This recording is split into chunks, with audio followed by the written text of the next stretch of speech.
back to the channel, Kickstory, where I talk all kicks and the history on why they're so hot. Today I have a special episode because I'm unboxing a shoe from a black-owned independent company named SIA. It's an acronym that stands for Somewhere in America. And it's owned by a guy named Devlin Carter. That's him right there on the Breakfast Club a couple years ago talking about his whole thing and stuff. A little background on my man Devlin Carter. He was born in New York, I believe Brooklyn, moved to Queens. And he wasn't into fashion his whole life. Like, this really wasn't his passion at first. Because his mom actually was a seamstress and a fashion designer. And he thought that's what it was. Women do the sewing, men don't do that kind of stuff. He was the youngest of 8 siblings. And she would actually send him to the store to pick up the fabrics that she would need for the clothes that she would design. Because he was really good at negotiation. Even at 6 years old, he was over there negotiating price for fabrics to get the best deal. And she knew he had a gift for that. His mom actually taught a lot of sewing classes around the neighborhood to people and all that kind of stuff. But he never ever paid attention to it. So he was like, nah, I'm not getting into that kind of thing. So as he's growing up, he's doing regular things. He's into kicks, he's into, looking good, but he really wasn't into actually designing it. What got him actually into fashion design, which is kind of weird, I think, because it might have been something that he was just like in his blood, I guess, because his mom did it. He bought a sewing machine because he had a daughter. He bought a sewing machine one day and was like, I want to make her a dress. So he just got fabric and sewed this joint up, like, with no official training. I think he said he had the top was backwards or something, but his daughter loved it and wore that dress like crazy. So he was like, oh, hey, I actually kind of like doing this. So then the next thing he was doing was he was actually painting Jordans. So really back in those days, like around late 90s, early 2000s, we didn't get crazy colors of Jordans. We got like the OG colors, that's it. And it was before the retro of all the Jordans too. So once the Jordans were gone, they were gone. So what he'd do is he'd actually like paint soles different colors, paint any white areas and other areas different colors to make them, remix them.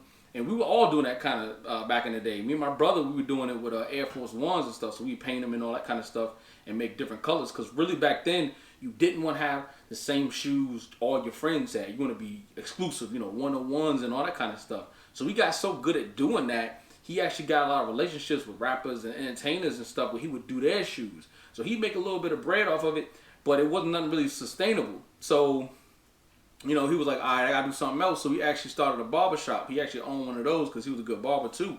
But then 9/11 happened, and then his business really suffered. So his sister, one of his oldest sisters, like I said, he's as young as 8. His oldest sister was in the military and was like, yo, you trying to find your way? Go ahead, why don't you think about joining the military? He was like, yo, I'm going to try to mess with this fashion for a little bit in these shoes. If I can make enough money where I don't worry about money, I won't go. So it didn't happen that way where his fashion jumped off that quick. So he was 25 years old and he joined the Coast Guard. So he was in the Coast Guard for about 11 years. And then after that, he really still wanted to do some fashion stuff. After he did the military thing, he said, I still got a passion for this now and I think I'm good at it. So he actually enrolled into a fashion school out in San Francisco because he got stationed out there with the military.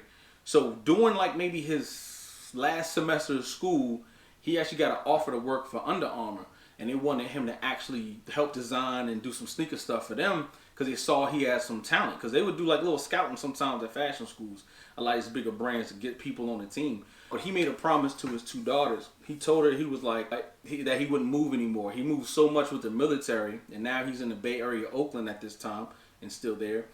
He was like, I'm not gonna move my kids around anymore. So he talked to the reps at Under Armour, which was in Portland, Oregon, and says, can I work remotely? Because I'm not going to move my family and I'm not going to do whatever. They were like, nah, we're not going to do that. You got to come up here.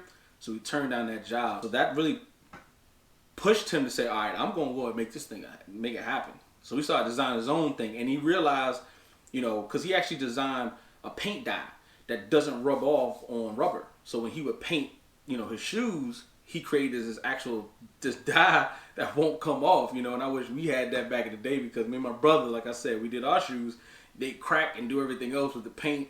We use like model airplane paint and acrylic and all that kind of stuff, but when the heat and stuff, anyway, he designed that. He made $60,000 off of that. So he was like, yo, I don't need to deal with the bureaucrats. I don't got to deal with all that politics with the corporate America thing. And then he was like, I'm not going to have no old person tell me what's hot. I know what's hot, so I'm going to make my own thing. So he just started making his own stuff. He didn't start with shoes, but he did like clothes and whatnot. He only really started doing shoes about 5 years ago. And you know, I love his shoes. I mean, they're dope. My man makes a lot of money now. I mean, he bought his mom a house. I mean, he's doing his thing, man. He really does. And I mean, his stuff sells out like that. But he does pre-orders too, you know, and then he send them off and then they get shipped to you. But yeah, but my man does his thing. He does real good quality, and he pays homage to a lot of people that he looks up to. Like, he did some stuff that replicates the Yeezys, because he loves how Kanye West is killing the game as a black-owned person. You know, he's a musician, but he's also getting to the fashion world. He's been with Nike, now he's with Adidas. You know, he's done a whole bunch of stuff, so he does a lot of stuff like that. And, you know, the ironic thing about it, where he didn't work with these companies, he had a lot of, like, Nike would kind of rip off some of his colorways. Because he started making fabric and putting fabric on Jordans and stuff too, like Louis and Gucci and all that kind of stuff. And that was a wave back in the early 2000s. He'd do that. He'd make them funky colors. And then Nike would break out, you know, he was talking about his 6s. He made some 6s where he stitched the Nike Air on the back. I mean, my man is amazing. He does his thing. Because he takes the shoe apart and he builds it back together. So he had the reflective stuff. He had, you know, the 5M or whatever. He had this Nike Air in the back. It was like a maroon color. Then he made them. But today, I'm going to be unboxing his D1Y Just So. So, like, he paid homage to the Jordan 1's, one of his favorite shoes, and also one of the most replicated shoe ever. Recently, Nike came out with they have a patent and a copyright over the design of the actual Jordan 1. So now it's like cease and desist is going out all over the place for these independent designers who are just taking the exact mold of the shoe and just remixing it, making it like a lightning bolt, or, you know, making it a fist, or all this kind of stuff as a Nike check. But the actual shoe design is really the Jordan 1. He redesigned the shoe. So it looks just like a Jordan 1, but he actually made it his own shoe. He has his own logo, the vulture, and he just pretty much, I mean, Nike can't really touch him, man. He's real smart. He's ahead of the game. He makes a ton of shoes, different molds that aren't like anything else. But I like these because I do like Jordan 1s myself. And these right here, as I'm going to show you, pays homage to the time when Jordan broke his foot. So a lot of people didn't know about, he had a different special shoe that he was wearing in his first year when he broke his foot and he was out for 6 weeks. So let's go ahead and get to the unboxing right now, which is my favorite part. Talked y'all head off enough, I guess. And I love the design of the box, man. You know what I'm saying? It's high quality. You know, it's a little dirty because it got shipped and all of that. But, you know what I'm saying? Got his logo here and stuff. And it's just, you know, like a drawstring type of deal, so you can carry it. You know, it's a little different. Here we go. Here we go. Yeah. Yeah. Oh yeah. Look at these bad boys.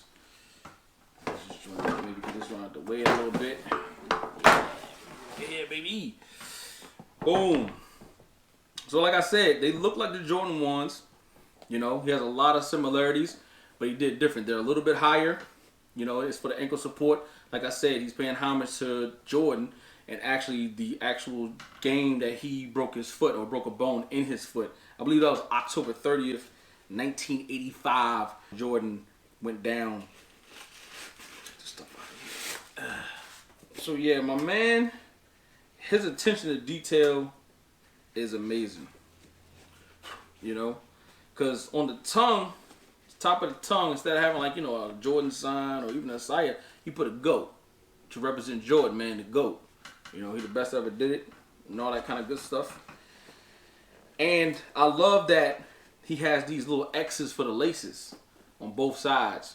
You know, where you actually have a second pair of laces in here so you can double lace. And back in the day, we used to do that all the time. I mean, we used to put colored laces in our stuff. We buy them from Foot Action or whatever, Foot Locker, and we double lace it to make it match the shoes. So he kind of brought that back a little bit and got the X's on top too. He pretty much got a tutorial on how to do these. I don't remember. It looked a little intuitive. I don't want to do it. So I'm going to keep these the same in here. I ain't going to mess with it at all. But you know what I'm saying? You can see the toe box. Very similar to the Jordan 1s. You know, he put these little, like, you know, ventilation holes right here on the side. And this right here is just like the shoe that he wore, Jordan, when he broke his foot. Because he needed extra foot support when he decided to come back. I know most of y'all watched The Last Dance and you remember when he was talking about it. You know, it was like a 10% chance he get hurt. He was like, what's a 90% chance I won't get hurt? And I mean, he rolled the dice because he loved playing ball. And he never looked back, really didn't get injured. Then on the other side of the shoe, which I love, you got his logo. SIA, SIA, you know what I'm saying? And you know, from a distance, it kind of look like a Nike check, but it's not. Because you can see on this side, I got his vulture right here. You know what I'm saying? So that X for the eye, they got the beak right here, and then the head, boom. So, yeah, my man's real smart with it. And here's one of my favorite parts of the shoe. Matter of fact, you got these extension straps that you can go ahead and put inside of these little loops right here. You can put this in for extra ankle support, just like how the shoes that Jordan got. I'll put it up here to show you what that shoe look like. So you can use a lot of extras, man.